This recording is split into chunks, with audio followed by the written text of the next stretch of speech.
अभिलाषा Hindi academy में एक बार फिर से आप सभी का हार्दिक अभिनंदन। हम देख रहे हैं असिस्टेंट प्रोफेसर हिंदी के प्रीवियस ईयर्स के पेपर। इस क्रम में हम इस समय देख रहे हैं छत्तीसगढ़ लोक सेवा आयोग परीक्षा 2016 का असिस्टेंट प्रोफेसर हिंदी का व्याख्यात्मक हल प्रश्न पत्र। ये परीक्षा आयोजित हुई थी 28/9/2016 को और इस प्रश्न पत्र में कुल 100 प्रश्न पूछे गए थे। हर प्रश्न के इसमें 5 ऑप्शन दिए गए हैं, अर्थात ए, बी, सी, डी और ई भी दिया गया है।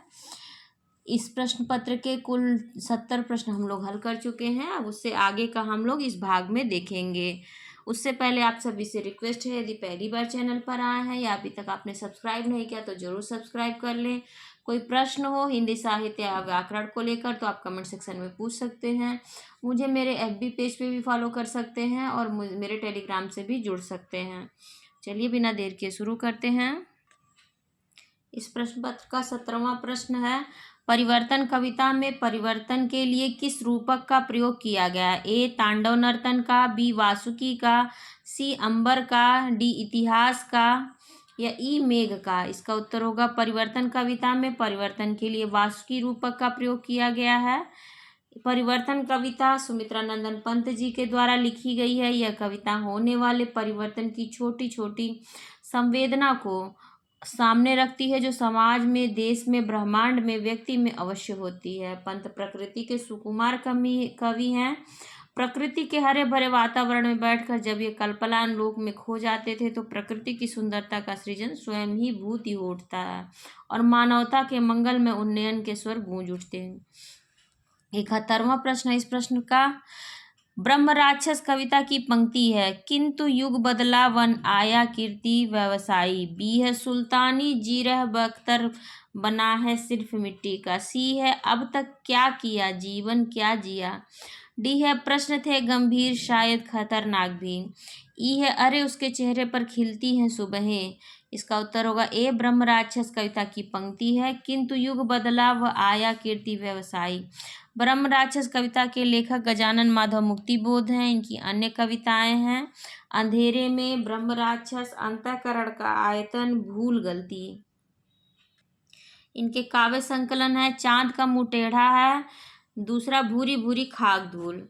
72वां प्रश्न, आला खंड के किस काव्य ग्रंथ का अंश माना जाता है? आला खंड किस काव्य ग्रंथ का अंश माना जाता है? ए, बीसल देव रासो, बी, पृथ्वीराज रासो, सी, हमीर रासो, डी, परमाल रासो या ई, खुमान रासो। तो इसका उत्तर होगा डी, आला खंड परमाल रासो काव्य ग्रंथ का अंश माना जाता है। आल्हा खंड परमाल रासो काव्य ग्रंथ के रचयिता जगनिक हैं। इसमें आल्हा उदल नामक 2 सरदारों की वीरता का वर्णन है। आल्हा खंड को सर्वप्रथम सन 1865 ईस्वी में फर्रुखाबाद के तत्कालीन जिलाधीश चार्ल्स इलियट ने प्रकाशित करवाया था। आल्हा खंड बरसात ऋतु में उत्तर प्रदेश के बैसवाड़ा, पूर्वांचल और बुंदेलखंड क्षेत्र में गाया जाता है। कुकुरमुत्ता कविता स्वयं को क्या नहीं कहता? ए, साधारणों से न्यारा, अपने से उगा, बी, सी है मौलिक, डी है कौलिक और या ई है सुबह का सूरज। कुकुरमुत्ता कविता में कुकुरमुत्ता स्वयं को साधारणों से न्यारा नहीं कहता, वो अपने को मौलिक, अपने से उगा, कौलिक, सुबह का सूरज कहता है। कुकुरमुत्ता 1942 इसमें कविता सूर्यकांत त्रिपाठी निराला की लंबी कविता है। निराला की अन्य काव्य कृतियाँ हैं अनामिका, परिमल, गीतिका, तुलसीदास, अड़िमा, बेला, नए पत्ते, अर्चना, आराधना, गीत गुंज, सांध्य काकली। 64वां प्रश्न, डॉक्टर रामविलास शर्मा ने निराला की किस कविता को सबसे ओजपूर्ण रचना माना है? ए, सरोज स्मृति, बी, तुलसीदास, सी, कुकुरमुत्ता, डी, राम की शक्ति पूजा, ई, महाराज शिवाजी का पत्र। इसका उत्तर होगा डी, डॉक्टर रामविलास शर्मा ने निराला की राम की शक्ति पूजा कविता को सबसे ओजपूर्ण रचना माना है। निराला कृत राम की शक्ति पूजा महाकाव्य का उपजीव बांग्ला ग्रंथ कृत्यवासी रामायण है। आचार्य रामचंद्र शुक्ल के अनुसार बहुवस्तु स्पर्शनी प्रतिभा निराला जी में है। सूर के भ्रमर गीत की गोपियां स्वयं को क्या कहती हैं? ए, बिरहनी और अबला, बी, मानिनी, मनोहर और अबला, सी, मुँहचाही और जुवतिन, डी, नागरी, नारिन और मुँहचाही, ई, जुवातिन और नागरी नागरी। सूर के भ्रमर गीत की गोपियां स्वयं को बिरहनी और अबला कहती हैं। भ्रमर गीत में सूरदास ने उन पदों को समाहित किया है जिनमें मथुरा से कृष्ण द्वारा उद्धव को ब्रज संदेश लेकर भेजा जाता है और उद्धव योग और ब्रह्म के ज्ञाता हैं। उनका प्रेम से दूर दूर का कोई सरोकार नहीं है। जब गोपियां व्याकुल होकर उद्धव से कृष्ण के बारे में बात करती हैं और उनके बारे में जानने को उत्सुक होती हैं तो वे निराकार ब्रह्म और योग की बातें करने लगते हैं। तो खींची हुई गोपियां उन्हें काले भौरे की उपमा देती हैं। 76वां प्रश्न, आचार्य रामचंद्र शुक्ल के शब्दों में सूर सागर को हम बेखटके क्या कह सकते हैं? ए भाव पंचामृत, बी रसराज, सी रस सागर, डी जीवनोत्सव या ई लोक संग्रह। इसका उत्तर होगा सी, आचार्य रामचंद्र शुक्ल के शब्दों में सूर सागर को हम बेखटके रस सागर कह सकते हैं। भागवत पुराण की तरह इसका विभाजन भी 12 स्कंधों में किया गया है। इसके 10वें स्कंध में सर्वाधिक पद रचे गए हैं। सूर सागर सूरदास द्वारा रचित काव्य ग्रंथ है। आचार्य रामचंद्र शुक्ल ने लिखा है, सूर सागर किसी चली आती हुई गीत काव्य परंपरा का, चाहे वह मौखिक ही रही हो, पूर्ण विकास सा प्रतीत होता है। 77वां प्रश्न, कलगी बाजरे की कविता में किसको शब्दों के जादू के समतुल्य कहा गया है? ए सूनेपन को, बी सृष्टि के विस्तार को, सी रूप को, डी समर्पण को, ई एकांत को। इसका उत्तर होगा डी, कलगी बाजरे की कविता में समर्पण को शब्दों के जादू के समतुल्य कहा गया है। यह कविता मूलतः प्रेम और प्रकृति को अभिव्यक्त करती है। कवि अज्ञेय इस कविता में प्रेयसी को किसी प्रकार के रीतिकालीन उपमानों को मैला बताते हुए कमलिनी, चंपे की कली जैसे सीमित उपमानों से नहीं सजाना चाहता है। वह यदि उसे कलगी बाजरे की या बिछली घास कहता है तो उसे अपना प्रेम कहीं अधिक विस्तृत और फैला हुआ दिखाई देता है। 78वां प्रश्न, हरी घास पर क्षण भर कविता में किस पर व्यंग्य किया गया है? अधुनातन मानव पर, बी नगर की आपाधापी पर, सी प्रकृतिवाद पर, डी जनवादी युग पर या ई पलायनवाद पर। इसका उत्तर होगा डी, हरी घास पर क्षण भर कविता में जनवादी युग पर व्यंग्य किया गया है।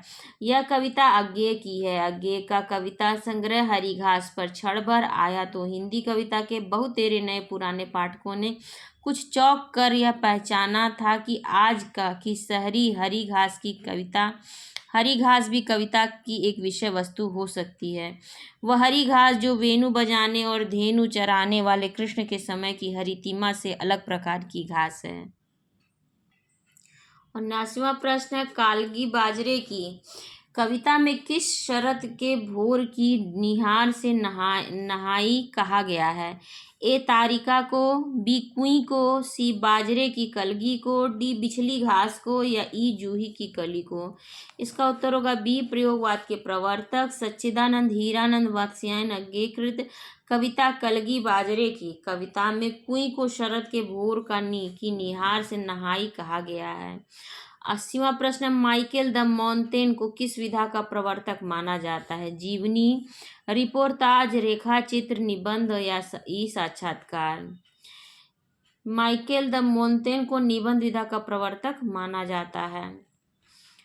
इसका उत्तर होगा डी, नई कहानी की त्रयी के रूप में ख्यात हैं। ए कमलेश्वर, अमरकांत, भीष्म साहनी, बी जैनेन्द्र कमलेश्वर, अमरकांत, सी निर्मल वर्मा, मोहन राकेश, भीष्म साहनी, डी मोहन राकेश कमलेश्वर, राजेंद्र यादव या ई मोहन राकेश फणीश्वर नाथ रेणु, राजेंद्र यादव।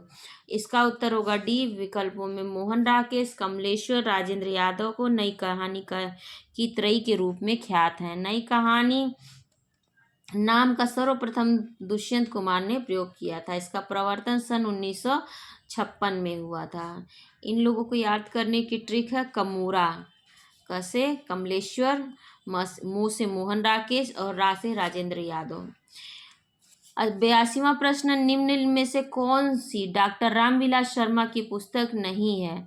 ए क्रांतिकारी कवि निराला, बी नई कविता और अस्तित्ववाद, सी भाषा और समाज, डी परंपरा का मूल्यांकन, ई भारतीय सौंदर्यबोध और तुलसीदास। इसका उत्तर होगा ए। दी गई रचनाओं में क्रांतिकारी कवि निराला डॉक्टर रामविलास शर्मा की पुस्तक नहीं है। यह बच्चन सिंह की पुस्तक है। शेष सभी पुस्तकें नई कविता और अस्तित्ववाद, भाषा और समाज, परंपरा का मूल्यांकन, भारतीय सौंदर्य बोध और तुलसीदास, रामविलास शर्मा की पुस्तकें हैं। डॉक्टर रामविलास शर्मा प्रगतिवादी या मार्क्सवादी आलोचक हैं। भारत में प्रगतिशील साहित्य की आवश्यकता नामक लेख किसने लिखा है? ए। रामविलास शर्मा ने, बी। रांगेय राघव ने, सी। प्रकाश चंद्र गुप्त ने, डी। चंद्रबली सिंह ने या ई। शिवदान सिंह चौहान ने। इसका उत्तर है भारत में प्रगतिशील साहित्य की आवश्यकता नामक लेख प्रमुख मार्क्सवादी आलोचक शिवदान सिंह चौहान का आलोचनात्मक लेख है। इनकी अन्य आलोचनात्मक कृतियां हैं प्रगतिवाद, साहित्य की परख, हिंदी साहित्य के 80 वर्ष, साहित्यानुशीलन, आलोचना के मान, साहित्य की समस्याएं, परिप्रेक्ष्य को सही करते हुए। 84वां प्रश्न है अशोक के फूल में अशोक का फूल किसका प्रतीक है? ए। मनोहरता, अलंकारमयता और रहस्यात्मकता का, बी। एक कुशल अभिनेता के मंच पर आने का, सी। भारतीय धर्म साधना की विशालता का, डी। आर्य और आर्येतर उपादानों के मिश्रण का, ई। विशाल सामंती सभ्यता के परिष्कृत रुचि का। इसका उत्तर होगा डी। आचार्य हजारी प्रसाद द्विवेदी द्वारा लिखित प्रमुख निबंध अशोक के फूल में अशोक का फूल विशाल सामंती सभ्यता की परिष्कृत रुचि का प्रतीक है। इनके अन्य प्रमुख निबंध संग्रह हैं कल्पलता, मध्यकालीन धर्म साधना, विचार और वितर्क, विचार प्रवाह, कुटज, साहित्य सहचर, आलोक पर्व निबंध संग्रह के लिए 1973 इसमें साहित्य अकादमी सम्मान प्राप्त हुआ। 85वां प्रश्न कहना आसान है करके दिखाओ इस कथन में आया कहना शब्द क्या है? ए। वर्तमान कालिक कृदंत, बी। कर्तृवाच्य संज्ञा, सी। पूर्ण क्रिया द्योतक कृदंत, डी। क्रियार्थक संज्ञा या ई। पूर्वकालिक कृदंत। इसका उत्तर होगा डी। कहना आसान है करके दिखाओ इस वाक्य में कहना शब्द क्रियार्थक संज्ञा है। जब कोई क्रिया पद वाक्य में संज्ञा के रूप में प्रयुक्त होता है तो उसे क्रियार्थक संज्ञा कहते हैं। इनके अन्य उदाहरण हैं टहलना स्वास्थ्य के लिए लाभदायक है, यहाँ टहलना क्रियार्थक संज्ञा है। सुनना अभिव्यक्ति विकास में सहायक है, यहाँ सुनना क्रियार्थक संज्ञा है।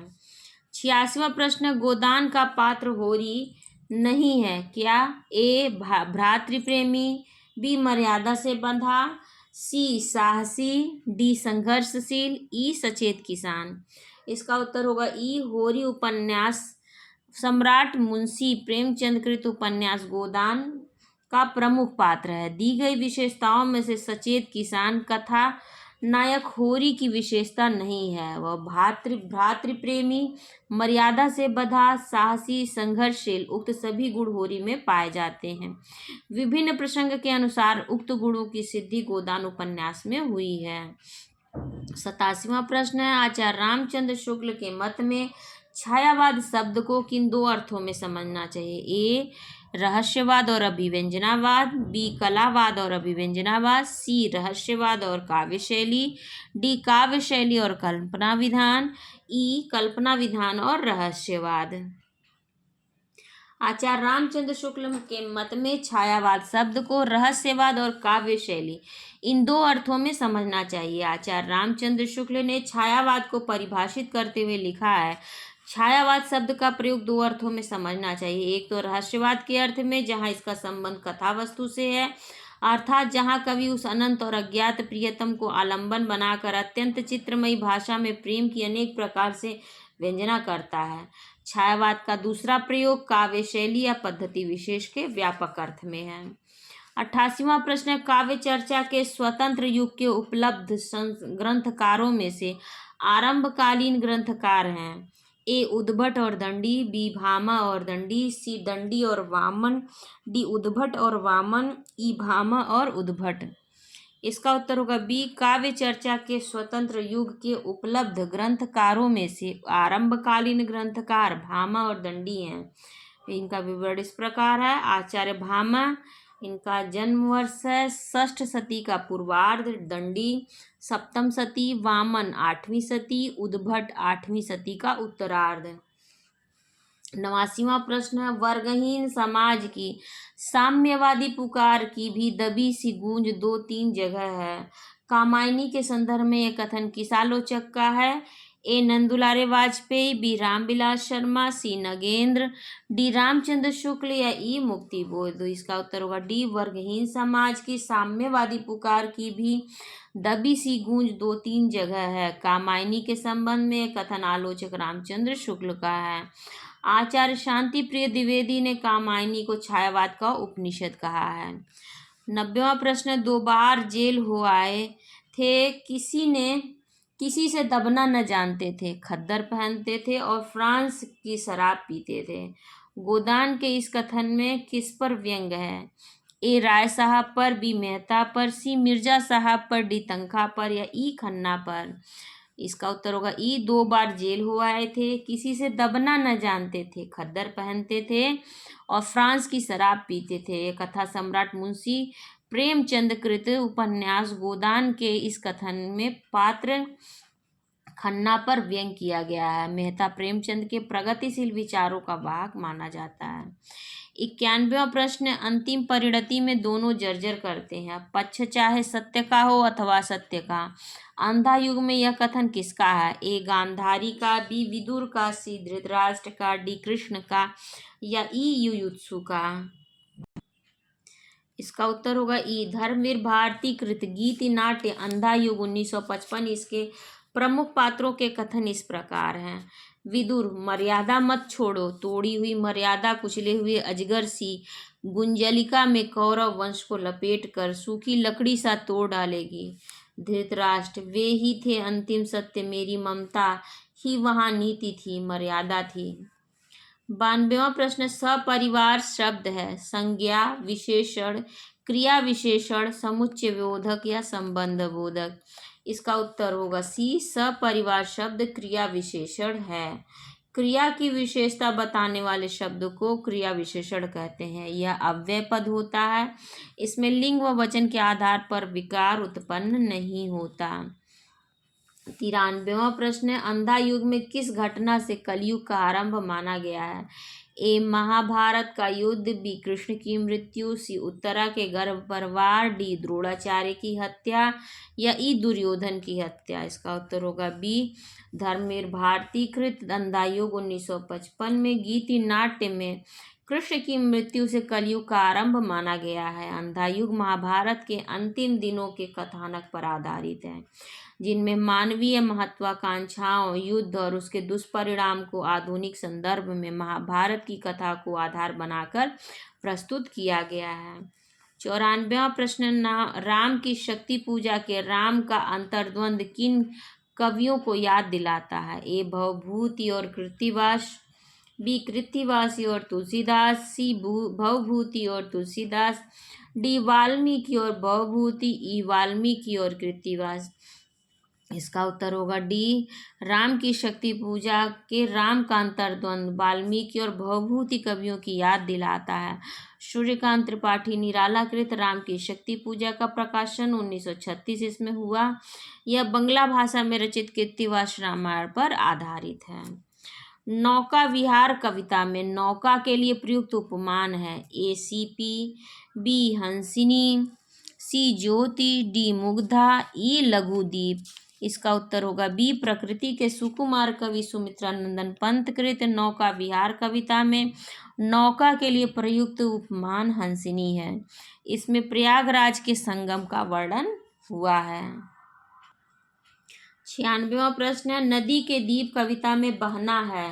ए उखड़ना, बी ढहना, सी सहना, डी नया आकार लेना या ई रेत होना। इसका उत्तर होगा ई, प्रयोगवाद के प्रवर्तक, तार सप्तक के संपादक, प्रसिद्ध कवि एवं लेखक सच्चिदानंद हीरानंद वात्स्यायन कृत नदी के दीप कविता में बहना रेत होना है।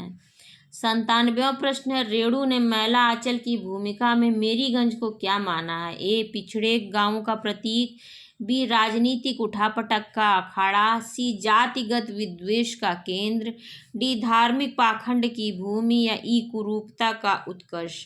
इसका उत्तर होगा ए, आंचलिक उपन्यासों के प्रवर्तक फणीश्वरनाथ रेणु ने मैला आंचल 1954 इसकी भूमिका में मेरीगंज को पिछड़े गांवों का प्रतीक माना है। इसकी भूमिका में रेणु जी लिखते हैं, इसमें फूल भी है, शूल भी है, धूल भी है, गुलाब भी है और कीचड़ भी है। मैं किसी से दामन बचाकर निकल नहीं पाया।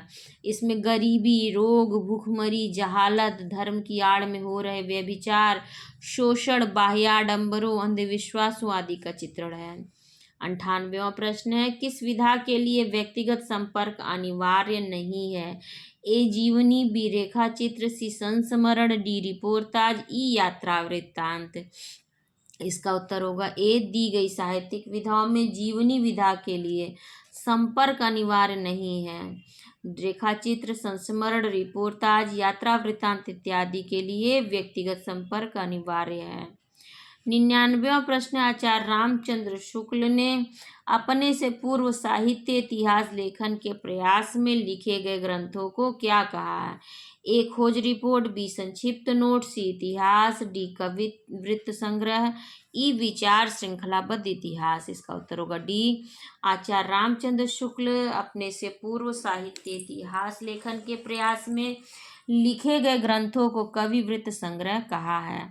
आचार्य रामचंद्र शुक्ल ने अपने से पूर्व लिखित शिव सिंह सरोज, शिव सिंह सेंगर कृत, modern vernacular literature of Hindustan George Grierson कृत तथा मिश्र बंधु विनोद मिश्र बंधु कृत को कवि वृत्त संग्रह कहा है।